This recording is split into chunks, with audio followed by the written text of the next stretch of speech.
So James, we saw quite a bit of Logan yesterday, and it's amazing. Well, thank you. So I think my sentiments and a lot of others that were there that saw it felt like this is the Wolverine movie we've kind of been waiting to see for like the last 15 or so years. So kudos. Well, thank you. I just have to say it's well, in a really, way, it's really the cool. one I've been wanting to make. So the feeling is similar in the sense that, when I worked on the last one, there's a kind of learning curve entering that world, and there was a lot I really love about the movie. There was aspects of the character free from the Japanese plot that I really thought would be interesting to explore, Right. and that audiences were hungry for.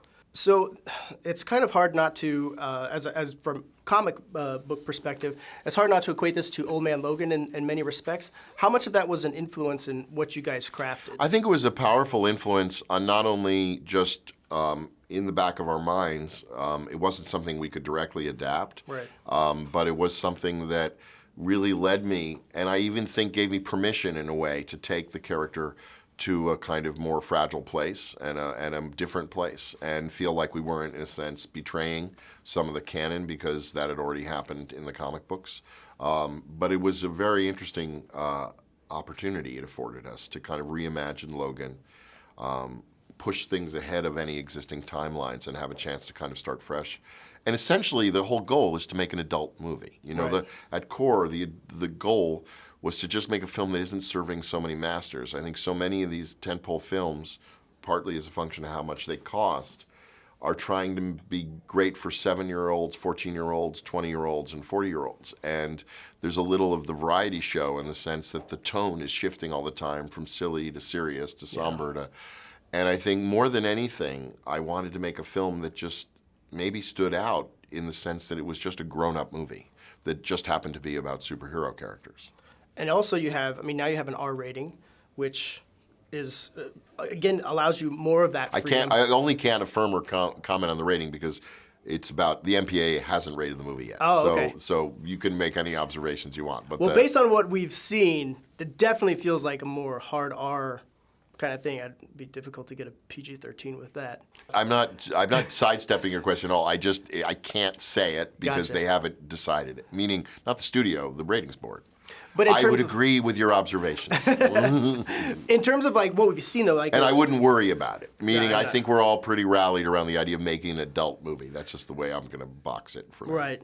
When what we've seen is like, this is, again, there's so many oohs and ahs, like, oh my God, look at that, more than anything, it's like, finally, Yes, so it's like, absolutely. Well, I can't tell you how many times people have sent me even that clip from the video game from about 8 years ago with him, stabbing people through walls, and it's a very winning argument. And it's something you can't do without a studio being willing to cross a line and make something that risks getting an R. Right. And but beyond that, it's also about tone, and it's about, you can't quite have it all. The wisecracks, the cigar, the cute repartee, the violence. You have to kind of pick one. And I think we, if anything, went for just a kind of very adult. Knowing this was Hugh's last time out, we decided to go, as much of a model as anything else. Movies like The Wrestler were an example of the kind of film I kept thinking, that's going to be really interesting.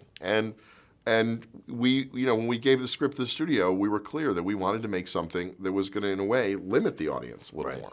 And so they didn't give us as much to work with financially as we've had as other films like this have, but we had a lot of freedom.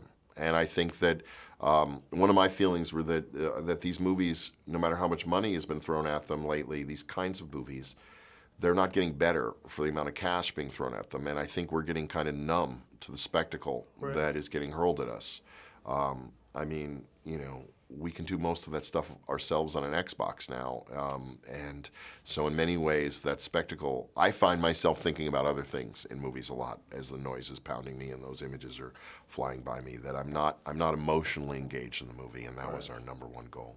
My last question, why is it now the time to introduce X-23 into this film, or Laura, as she's known? Well, it was really, to me, the idea of making a character film and a family film. The idea that struck me while we were working on the Wolverine was trying to make a film. There are many different influences: westerns, Paper Moon, Little Miss Sunshine. making an adult film, a 70s style adult film starring this character, and you're asking why Laura, and the answer to me is that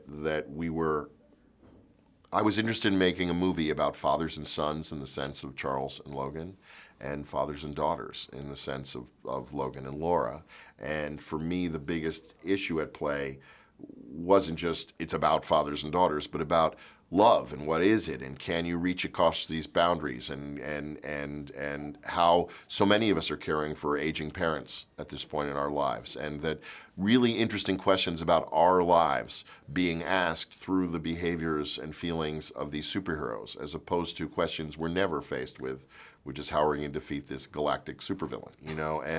And yet I think there's something to be wrung out of that rag that's really interesting and we haven't seen before. And that's what we're all looking for, is something new, you know, some new angle on life and on these characters we adore.